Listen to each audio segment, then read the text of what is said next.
Assalamualaikum warahmatullahi wabarakatuh. My name is Farah Azrin and I am from class AM1104L. So our group will present about features of Asian values by Tun Dr. Mahathir Mohamad. But first I will introduce to you guys about who is Tun Dr. Mahathir and what is Asian values. Asian value was a political ideology popular in the 1990s that described features of Southeast and East Asian society, culture, and history. It attempted to leverage communities like as collective to bring people together for economic and social benefit and to foster a pan-Asian identity. This was in stark contrast to imagine Europe ideas of men's universal rights. Mahathir Mohamad, Prime Minister of Malaysia, and Lee Kuan Yew, Prime Minister of Singapore, and other Asian leaders have endorsed the concept after the Asian financial crisis of 1997, when it became clear that Asia lacked an unified regional institutional structure to cope with the problem. The concept's appeal declined. Next, Malaysian political Tun Dr. Mahathir bin Mohamad. From May 2018 to March 2020, he served as Malaysia's Prime Minister. He was also Malaysia's fourth Prime Minister from 1981 to 2003. He worked for the company for 22 years. He became Malaysia's longest-serving Prime Minister as a result of this. His political career lasted over 40 years before he retired, but he also enacted laws to penalize those who criticized him. But he was a kind guy. He is Malaysia's oldest living prime minister, and until February 2020, he was the world's oldest head of state of government still in office. Mahathir announced his candidacy for re-election as Malaysian prime minister in the 2018. In May of 2018, he was elected. Mohamad announced his retirement as prime minister on February 24. His resignation took effect on March 1st of 2020. Assalamualaikum, my name is Sarah Aisha binti Rasli. I would like to present about my part is protecting community. Malaysians generally believe that the society should come first, rather than the citizen. The primary of the citizen in Western society, which is the foundation of Western conceptions of human rights, is incompatible with the role of the group in Asian culture and society. The concept behind modern ASEAN Orientalism was the ASEAN culture, with its emphasis on the collective rather than individual, was well suited to modern industrial society. Universalism or Western liberalism, with its focus on individual rights and freedom, is depicted by ASEAN theorists as creating crime-ridden societies with little social discipline or consideration for the collective interests of the society. Democracies are just beginning to understand that too much freedom is dangerous, says Mahathir. For the sake of political stability and economic growth, Mahathir argued that personal freedom must be restricted. For ASEAN, the society comes first. Individuals and minorities must be free to exercise their rights, but not at the detriment of the majority. Individuals and the majority must conform to societal norms. A small amount of deviance may be appropriate, but unrestrained display of personal liberty that disrupt the peace or endanger society are not what ASEAN expect from democracy. Furthermore, communitarianism, the belief that family and group obligations take precedence over individual rights, is generally accepted not only in Confucian East Asia and Singapore, but also in Islamic Indonesia, Brunei, and Malaysia, as well as Buddhist Thailand. Although Asian cultures do not deny the importance of personal autonomy, according to Joseph Chan, they do not value it as highly as universalists or Western liberals. Individual autonomy, on the other hand, does not excuse individuals' right to ignore societal interests. Individuality is viewed differently in Asia than it is in the West. East Asians have a far more sophisticated capacity to relate to others as the result of the expansion of relationship learned in the extended family environment. There should be no freedom without accountability, according to Mahathir. As a result, it should come as no surprise that Mahathir's hostility to Western value is rooted in his concern for family, which he believes offers individual stability and protection. Assalamualaikum, my name is Nurfahana Syahidah binti Sharif and I'm from a group AM1104L, and I will continue for the next point, which is Mahathir views on anti-Western imperialism. So Mahathir worldview is one of the most important factors that allow us to predict the future of the society. So when the financial crisis hit in July 1997, Mahathir didn't hold back in revealing from his anti-Western worldview that he blamed the West as a major culprit in currency speculators. So Mahathir was convinced that the economic disaster stemmed mainly from the global economic climate, where there are no current trade restrictions. So Mahathir was right when he describing the International Monetary Fund as a weapon of US neo-imperialism and a select group of ultra-capitalists.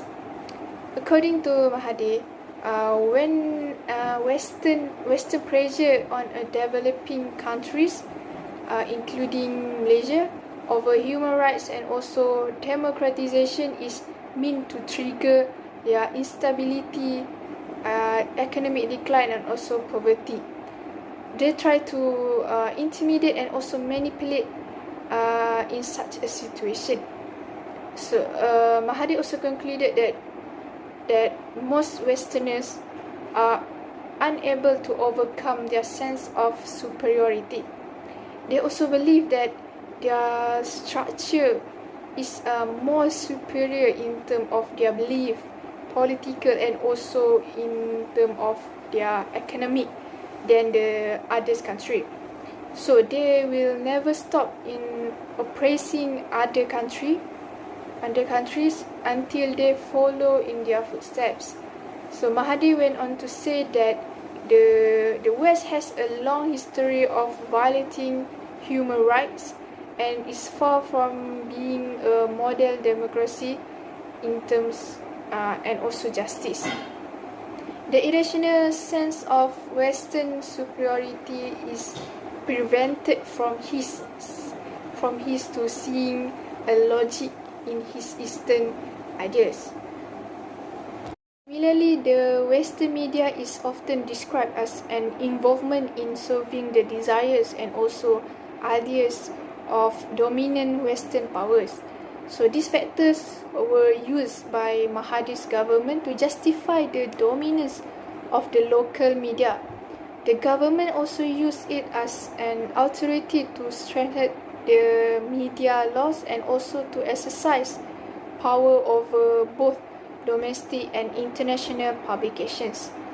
So apart from the media, Mahathir was suspicious of the position of civil society organizations and blamed them as an agent of Western powers that mostly from human rights NGOs.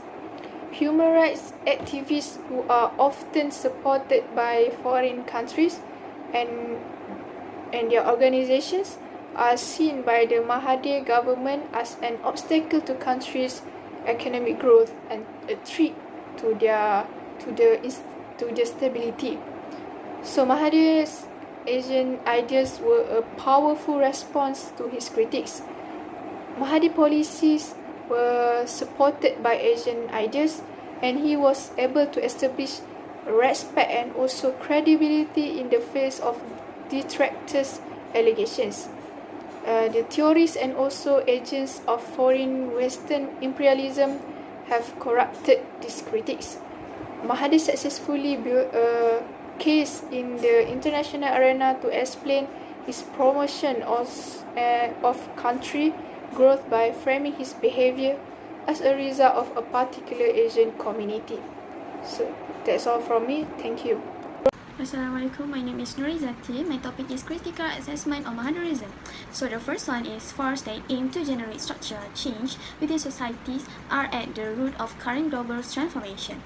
The example is human rights, civil society, gender awareness, and democratic reform are among the topic covered. The cultural stance that supports a divide between the West and East, on the other hand, is deceptive because there are not two large permanent statistics blocks.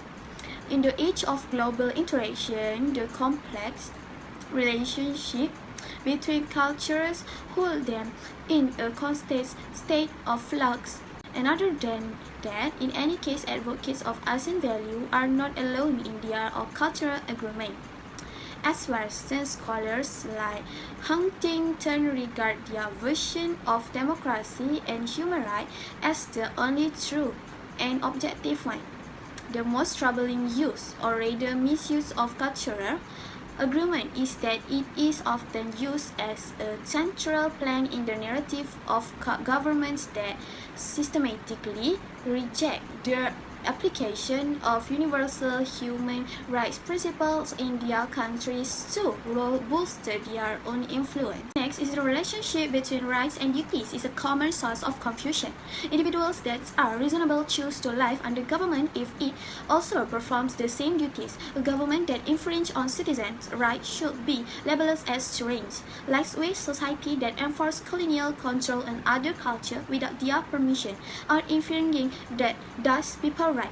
Lastly, he argues that ASEAN growth policies focused on strong state and global market participation have harmed conventional communities. Human rights such as freedom, association, and speech may be needed to protect vulnerable populations. As a result, evoking the importance of cultural does not help to explain the distinction between Asia and Western value. Human rights can also be used to defend, represent people and communities. The difference between Malaysians and Westerners is that while being governed by a secular political structure, Malaysians are deeply embedded in their culture and faith. That's all from me. Thank you. Hello everyone, my name is Emerson Logo and I will talk about the imperative on ethic.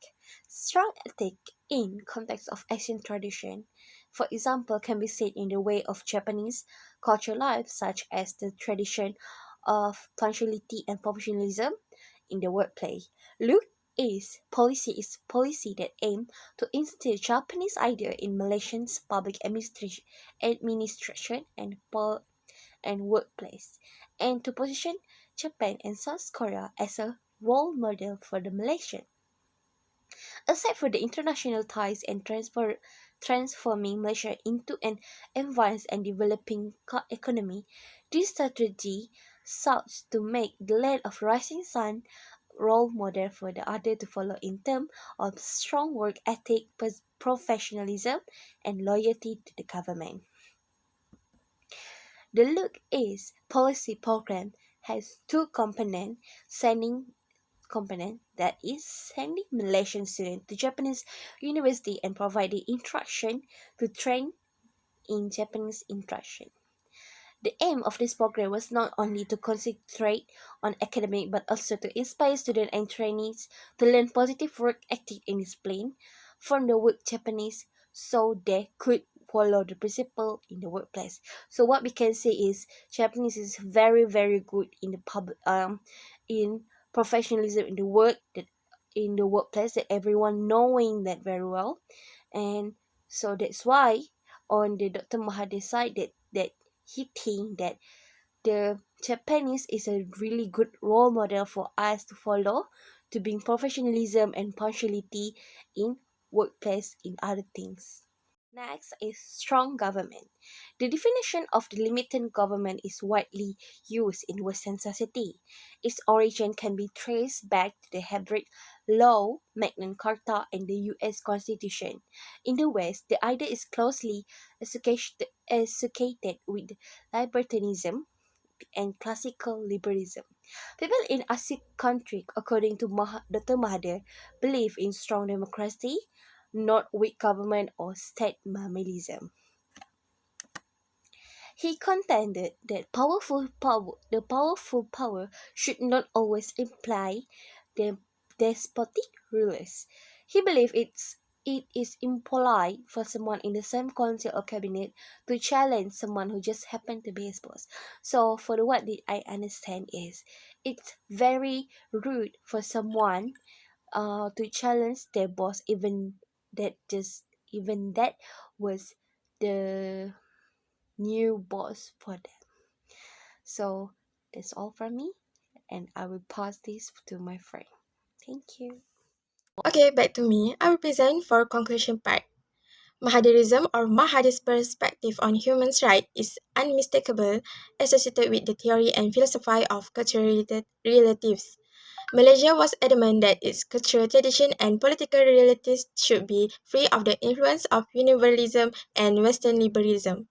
In terms of the role they play in society and how the state has responded to them, Malaysian limits are justified in terms of Asian values, with strong influence of Malay Islamic values, which set them different from Western liberal universalist values.